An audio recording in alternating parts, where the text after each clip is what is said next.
It clicked after about 5 seconds, what I just did to him. But I loved watching his life burn down around him.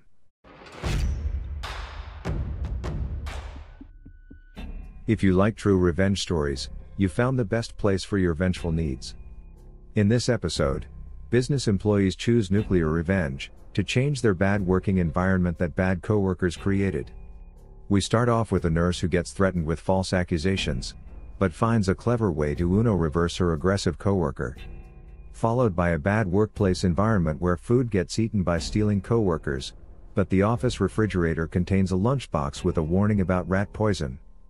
Lastly, a lazy coworker doesn't pull his weight and takes advantage of his ties to the owners, but then he receives a revenge act that results in an overkill. Target the like button with your vindictiveness and behold how many people are just like us. Let's dive in. Naturally, viewer discretion is advised. These revenge acts might be disturbing to snowflakes. To start off, I want to clarify that I went way overboard, and at the time this story took place, I was at a bad spot in my life, but I do not regret what I did anyway. I'm not proud of this. About 4 years ago, I was working as a certified nurse's aide. I later lost my job for unrelated reasons and never went back into the field for other reasons. While I was there, I was one of 4 who would train the new people. This is only relevant as the person this involves, who will be called John, was one of the guys I trained at our facility. John, for the most part, was easy to get along with, but had a temper, and everyone was aware of it. What I didn't know at the time was that he was also fighting for custody of his child.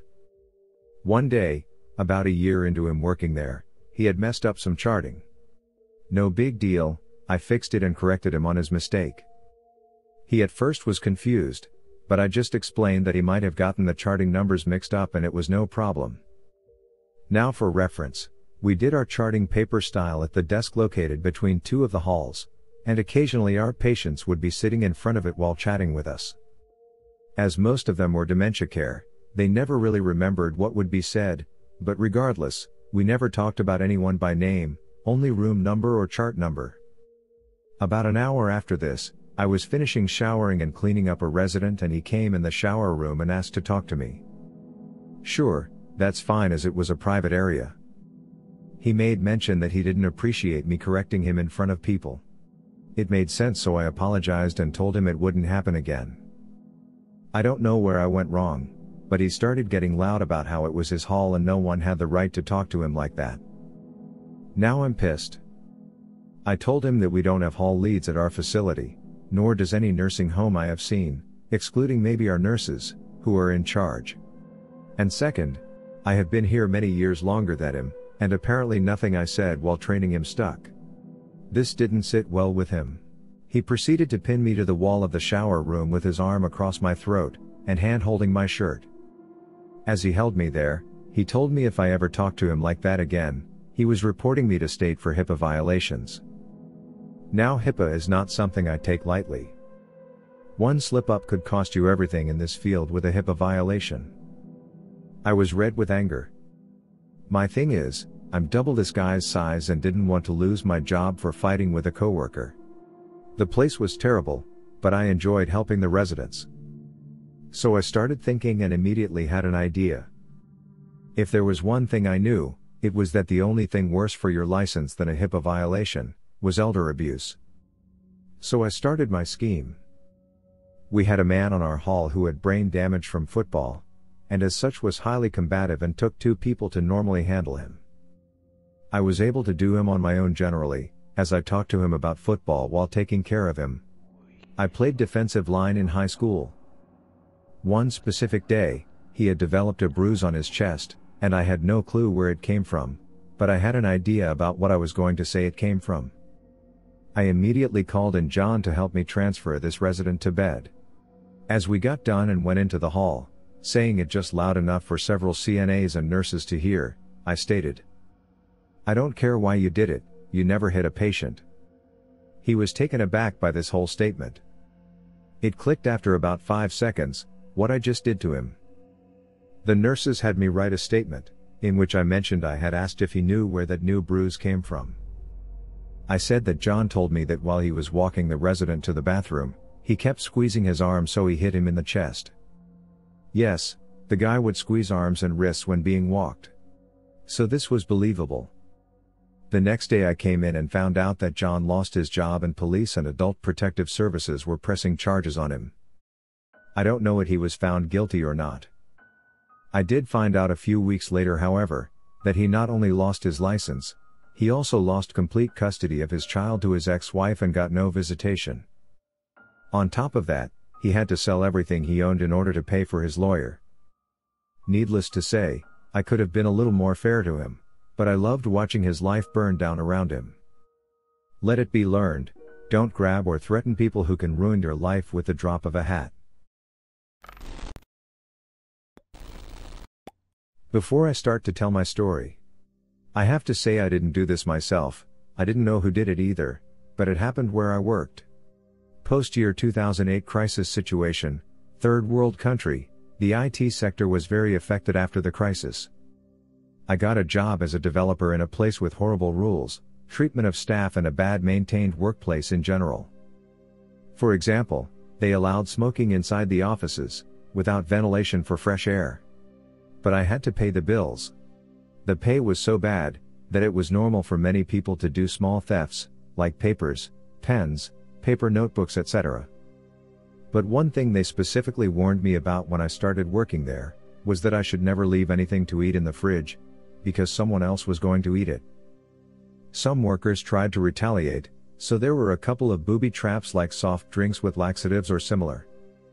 But as I found out later, someone left a lunchbox with food saying that the food was poisoned with rat poison.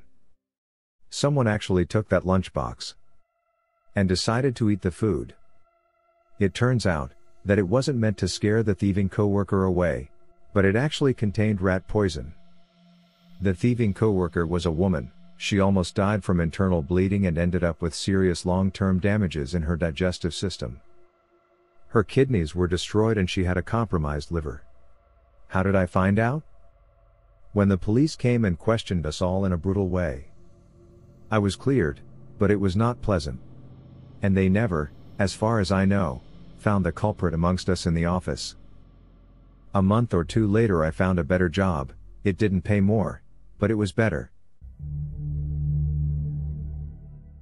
I work at a fast food restaurant. I love the place. Been here for 2 years. I had a coworker named Tommy. He is family of the owner and when applied, he got hired straight away. Every time he's on shift, he works way too slow. He causes extra work for everyone involved and doesn't seem to care. We often add 2 to 3 more hours of prep that should have been done during his shift. He also bosses us around like he's the general manager, but he's a base level employee. Tommy always took advantage of his situation and manipulated the female workers to do his work. I'm done. Pissed off. And decided it was time for revenge. I know everyone in the restaurant hates him, except for the owners. The owner is conveniently ignorant of Tommy's actions. I decided to create a fake Google account. First name, Frick, and last name, Tommy. Address is of the restaurant itself. I also used a voice program of Google and began to transfer text to speech writing. I proceeded to text my coworkers and text, I have a plan to get rid of Tommy, you in? Then I would ask them if they thought Tommy is the worst employee here. When replied with yes, I would ask, why? I typed up all the responses and print hundreds of copies of each. Each packet is 2 pages. Bathrooms don't have cameras for legal reasons. So every day, multiple times a day, I place a stapled copy in a bathroom stall. Each bathroom stall gets used about once an hour. Could be anyone placing these. The customers themselves read and bring the document to the manager. It was entertaining stuff. Oh boy, the owner's pissed. A firestorm has been created and he knows it won't stop. He calls everyone in to discuss this matter. Conveniently, I am a great liar and he has no idea it's me. We start getting negative reviews telling us to fire Tommy. Literally nothing is more influential to an owner than negative reviews. Tommy gets fired. Absolutely no one in the area will hire this kid. They all know his name. He doesn't have money to move. He goes broke and now lives in a shelter. Serves you right, Oompa Loompa. Thank you for enjoying this episode, which was made with artificial love. Subscribe or give Royal AI some sugar by avenging the like button. Could you imagine doing one of these acts yourself? Share your experience below. I'll join the conversation. Did you find the secret in this episode? Let us know in the comments and add the timestamp. If you're the first to be correct, you'll be pinned on top.